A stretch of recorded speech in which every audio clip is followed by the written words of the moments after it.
ಇನ್ನು ರಾಜಧಾನಿ ಬೆಂಗಳೂರಿನಲ್ಲಿ ನಕಲಿ ಉತ್ಪನ್ನಗಳ ಹಾವಳಿ ಹೆಚ್ಚಾಗ್ತಾ ಇದೆ. ಬ್ರಾಂಡೆಡ್ ಉತ್ಪನ್ನಗಳನ್ನ ನಕಲು ಮಾಡಿ ಮಾರಾಟ ಮಾಡುವಂತ ಜಾಲ ಇದು. ಕಾಟನ್ ಪೇಟೆಯಲ್ಲಿ ನಕಲಿ ಉತ್ಪನ್ನಗಳ ಮಾರಾಟ ಹೆಚ್ಚಾಗ್ತಾ ಇದೆ. ಮಾದನಾಯಕನಹಳ್ಳಿ ವ್ಯಾಪ್ತಿಯ ಕಾಚೋಹಳ್ಳಿ ಕಾರ್ಖಾನೆ ಈ ಗೋದಾಮಿನ ಮೇಲೆ ಇದೀಗ ಸಿಸಿಬಿ ಅಧಿಕಾರಿಗಳು ದಾಳಿಯನ್ನು ನಡೆಸಿದ್ದಾರೆ. ದಾಳಿಯ ವೇಳೆ ನಕಲಿ ಡಿಟರ್ಜೆಂಟ್, ಟೀ ಪುಡಿ ಪತ್ತೆಯಾಗಿದೆ. 1.75 ಕೋಟಿ ಮೌಲ್ಯದ ನಕಲಿ ಉತ್ಪನ್ನಗಳನ್ನು ಸೀಸ್ ಮಾಡಿದ್ದಾರೆ. ನಕಲಿ ಉತ್ಪನ್ನ ಮಾರಾಟ ಮಾಡ್ತಾ ಇದ್ದಂತ ದಳಪ ಸಿಂಗ್ ಆತನನ್ನ ಇದೀಗ ಸಿಸಿಬಿ ಪೊಲೀಸರು ಬಂಧಿಸಿದ್ದಾರೆ. ಇದು ಇಡೀ ಬೆಂಗಳೂರಿಗೆ ದೊಡ್ಡ ತಲೆನೋವು. ಯಾವುದೇ ಒಂದು ಒಳ್ಳೆಯ ಬ್ರಾಂಡೆಡ್ ಡಿಟರ್ಜೆಂಟ್ಗಳಾಗಿರ್ಬೋದು, ಸೋಪ್ಗಳಾಗಿರ್ಬೋದು ಅಥವಾ ತಿಂಡಿ ತಿನಿಸುಗಳು ಯಾವುದೇ ಬರಲಿ, ಅದೇ ರೀತಿಯಾದಂತ ನೋಡಿದಾಗ ಗೊತ್ತಾಗೋದು ಇಲ್ಲ. ಆ ರೀತಿಯ ಕಾಪಿ ಮಾಡ್ತಾರೆ. ಅದು ಮಾರುಕಟ್ಟೆಗಳಿಗೆ ಲಗ್ಗೆ ಇಟ್ಟು ಬಿಡುತ್ತೆ. ಆನ್ಲೈನ್ನಲ್ಲೂ ಕೂಡ ಸಿಗುತ್ತೆ, ಗೊತ್ತಾಗೋದಿಲ್ಲ. ಬ್ರ್ಯಾಂಡ್ನ ನೇಮನ್ನು ಹಾಕಿ ನಾವು ಆರ್ಡರ್ ಮಾಡಿದ್ರೆ ಫೇಕ್ ಪ್ರಾಡಕ್ಟ್ಗಳು ಬರುತ್ತೆ. ಮೇಲ್ನೋಟಕ್ಕೆ ಅದು ಫೇಕ್ ಅಂತ ಗೊತ್ತೇ ಆಗೋದಿಲ್ಲ.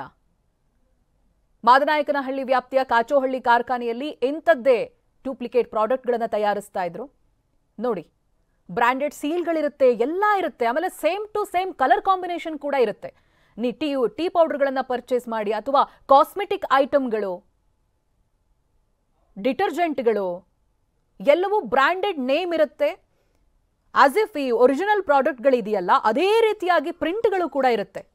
ಇದೀಗ ಗೋದಾಮಿನ ಮೇಲೆ ಸಿಸಿಬಿ ಅಧಿಕಾರಿಗಳು ದಾಳಿ ಮಾಡಿ ವಶಪಡಿಸಿಕೊಂಡಿದ್ದಾರೆ.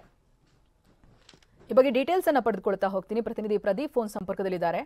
ಪ್ರದೀಪ್, ಅದನ್ನೇ ಹೇಳ್ತಾ ಇದ್ದೆ, ಈ ಬ್ರಾಂಡೆಡ್ ಉತ್ಪನ್ನಗಳನ್ನ ನಕಲು ಮಾಡೋದು ಗೊತ್ತೇ ಆಗೋದಿಲ್ಲ. ಮನೆವರೆಗೂ ಆ ಪ್ರಾಡಕ್ಟ್ ಬಂದ್ರೂ ನಮಗೆ ಗೊತ್ತಾಗೋದಿಲ್ಲ ಇದು ನಕಲು ಅಂತ. ಈ ರೀತಿಯಾದಂಥ ಜಾಲಗಳು ಸಾಕಷ್ಟಿದೆ ಬೆಂಗಳೂರಿನಲ್ಲಿ. ಈ ಹಿಂದೆನೂ ಕೂಡ ಸಿಸಿಬಿ ಅಧಿಕಾರಿಗಳು ರೇಡ್ ಅನ್ನ ಮಾಡಿದ್ರು. ಈ ಬಾರಿ ಏನಾಗಿದೆ ರೇಡ್ ಸಂದರ್ಭ?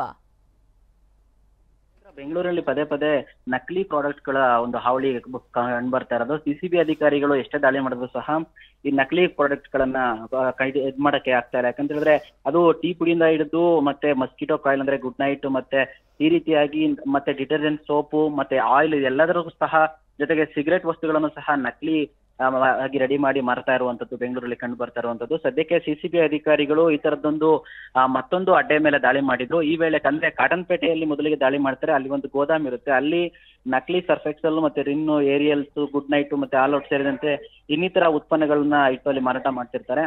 ಈ ಒಂದು ದಾಳಿಯ ವೇಳೆ ಅಲ್ಲಿ ಸಿಕ್ಕಿದಂತಹ ಮಾಹಿತಿಯನ್ನ ಆಧರಿಸಿ ತದನಂತರ ಮಾದನಾಯಕನಹಳ್ಳಿ ಠಾಣಾ ವ್ಯಾಪ್ತಿಯಲ್ಲಿ ಇದರ ಒಂದು ಫ್ಯಾಕ್ಟರಿ ಇರುತ್ತೆ. ಅಂದ್ರೆ ಈ ರೀತಿಯಾಗಿ ಪ್ರಾಡಕ್ಟ್ ಗಳನ್ನ ರೆಡಿ ಮಾಡುವಂತಹ ಒಂದು ಫ್ಯಾಕ್ಟರಿ ಇರುತ್ತೆ. ಅಲ್ಲಿ ಸಹ ಸಿಸಿಬಿ ಅಧಿಕಾರಿಗಳು ರೇಡ್ ಅನ್ನ ಮಾಡಿ ಅಲ್ಲಿ ಇಟ್ಟಿದ್ದಂತಹ ಸುಮಾರು 1.75 ಕೋಟಿ ರೂಪಾಯಿ ಮೌಲ್ಯದ ನಕಲಿ ವಸ್ತುಗಳನ್ನ ಸೀಸ್ ಮಾಡ್ಕೊಂಡಿದ್ದಾರೆ. ಸದ್ಯಕ್ಕೆ ಓರ್ವ ಆರೋಪಿಯನ್ನ ಅರೆಸ್ಟ್ ಮಾಡಿರುವಂತಹ ಸಿಸಿಬಿ ಅಧಿಕಾರಿಗಳು ತನಿಖೆಯನ್ನ ಮುಂದುವರಿಸಿರುವಂತದ್ದು. Chaitra. Okay, thank you Pradeep ಮಾಹಿತಿಗಾಗಿ.